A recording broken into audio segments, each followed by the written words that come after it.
என்னது அது?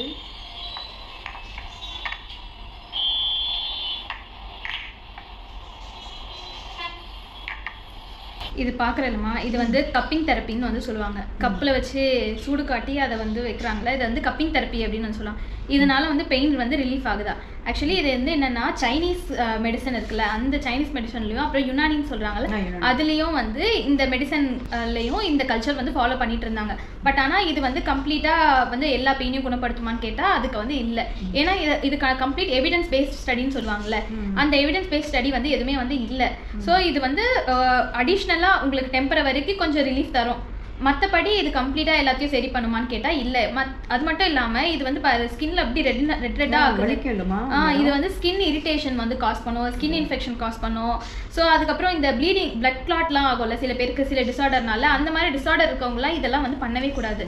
ஸோ இது வந்து நிறைய ரிசர்ச் பண்ணிட்டு உங்களுக்கு கண்டிப்பாக யூஸ்ஃபுல்லாக இருக்கும் அப்படின்னா இதை வந்து பண்ணலாம். ஓகேம்மா, பயமாக இருக்குது நம்ம பார்க்குறதுக்கு. ரெட்டிஷ் ஆயிடுச்சு. உங்களுக்கு அப்புறமா எழுந்தோட புண்ணாயிடுது அந்த இடம். ஆகும். ஸ்கின் இரிட்டேஷன் வந்து ஆகும், ஸ்கின் இன்ஃபெக்ஷன் வந்து ஆகும், எல்லாமே வந்து ஆகும். அதனால தான் வந்து இது தேவை, கம்ப்ளீட்டாக தேவைன்னா பார்த்து வந்து பண்ணிக்கிட்டோம். வலிக்காதம்மா உங்களுக்கு? வலிக்கும். பயமாக இருக்குது. நான் இப்போ